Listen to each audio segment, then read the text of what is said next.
You can see that very vividly in the way he connects the brown hair of the woman with the patch of brown at the base of that tree. That's a purely visual connection.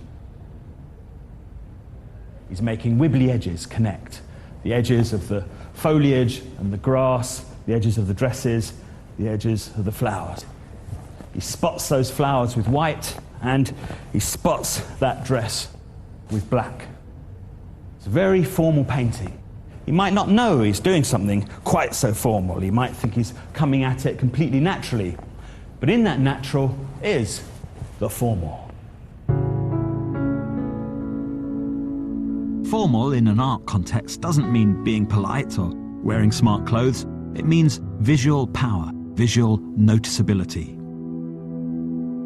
Monet thought he got this from painting outdoors. He always insisted he was an outdoors artist, painting direct from nature. Monet adored Manet. Manet knew about Monet, but he hated their names being similar, hated critics mistaking them for each other. He would never paint outdoors. He thought Monet was an idiot for doing so. But the outdoors obsession for Monet was his way of being like Manet. He thought he should follow where nature led. Maybe the way to get a synthesis of Manet and Courbet was to paint in the newly modernised outer suburbs. Formerly country villages, because of the way daily life was organised under the new emperor, they'd become weekend leisure resorts for Parisians.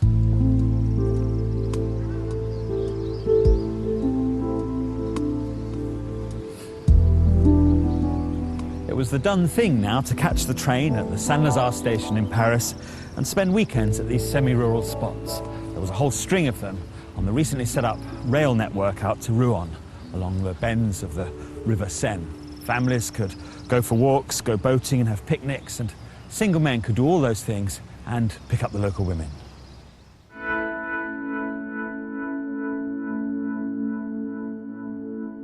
It's 1869 now. Monet worked out here with Renoir. Renoir was on his level, not a hero like Manet or Courbet, but a mate. They each wanted to paint a big salon scene of a floating restaurant. First, they thought they'd better do some fast oil sketches. Monet stood here with his easel and Renoir stood a few yards down there, and they both looked out there into the middle of the Seine, where now there is only the Seine, but where there used to be the floating restaurant, with a lot of people dressed up, or else in their 19th century bathing costumes, swimming. This is one of Monet's oil sketches of the scene. It's called La Grenouillère. That's the nickname of the time for this bathing place. It means the froggies, the prostitutes of the area who swam in the river. In Renoir's oil sketch, you see the individuality of the modern clothes and styles, the difference between one outfit and another. But with the Monet, there's much less to write a social significance thesis about. Some people in the water and some silhouette figures here that he painted quicker than it takes me to finish this sentence. Here's another of Monet's sketches. Remember, these sketches were for a larger painting. Monet thought they were stepping stones toward the real thing. But then he realised this was the real thing. This was the Impressionist style. The looseness that he was planning to tighten up in the big painting, this was the good thing. The real now is light effects alone. Nothing politically aggressive or sexually risque has to be in the scene as well to show that there's a challenge going on. Monet is making how a picture works be the exciting thing, not what it's a picture of. Physical stuff and its changing, jostling, busy relating, one bit against another, everywhere, is now the beginning and the ending. The only thing.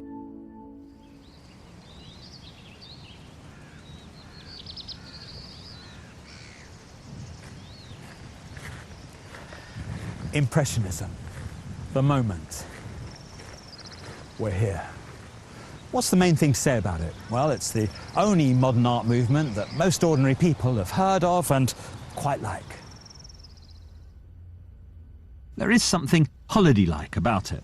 For that reason, it's a horror style for today's officially approved avant-garde. It's considered not serious enough. That's because it seems optimistic, and being optimistic seems naive. I believe that's a misconception, though. All Monet thinks about is colour values. He stares at colour till his eyes pop out. Partly it makes sense because of the pressure on painting from photography. Photography was invented in the 1830s. It's been going now for 40 years. It shows a world a bit like Impressionism. It shows it as it really is, light hitting objects. Impressionism is inspired by photography, but also it challenges photography. It wants to be scientific, but at the same time emotional, full of feeling. It shows a world aesthetically heightened. You feel heightened just looking at it. That's because this isn't really how the world is, but an idealized version of the world, an intensified world.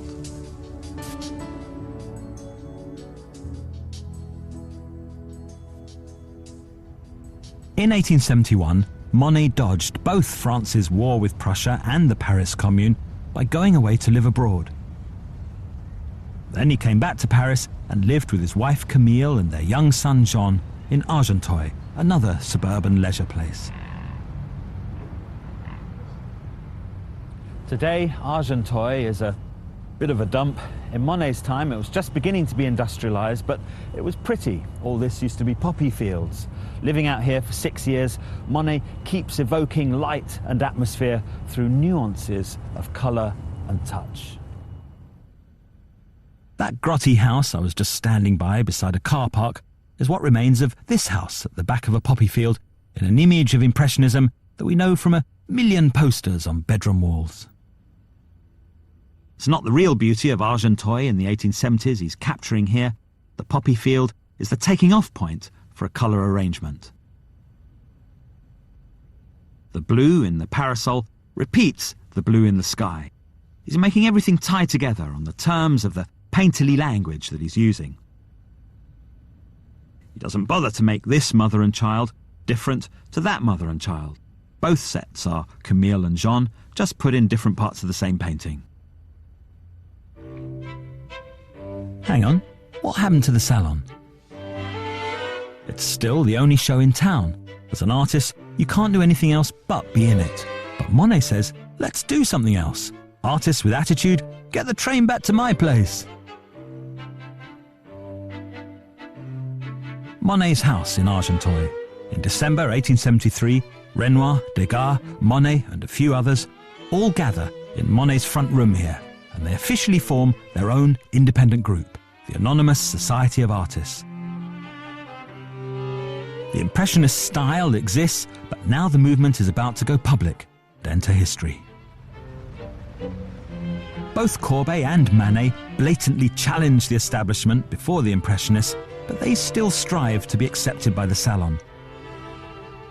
When the Impressionists made their breakaway move in 1873, it was the beginning of the end of the Salon's power. And then the following year, 1874, in April, the first Impressionist show opened in Paris, a few minutes' walk from the studio of Edouard Manet at number 35, Boulevard des Capucines. It was on the second floor in the studio of a famous photographer, Felix Nadar.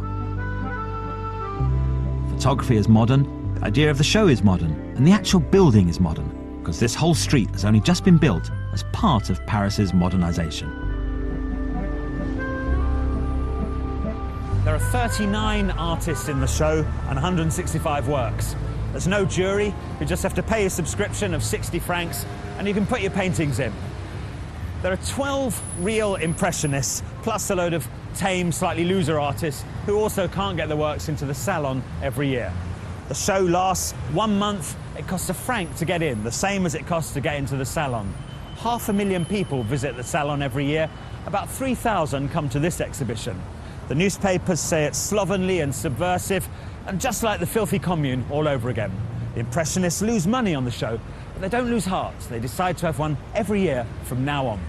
A journalist writing on a funny review called Charivari, a little bit like Private Eye, notices a painting by Monet in the show called Impression Sunrise. And he writes a hilarious account about an imaginary visitor to the exhibition who's driven insane by all the impressions. And that's how the name comes about. Impressionism. It's an insult, and then it's a badge of honour.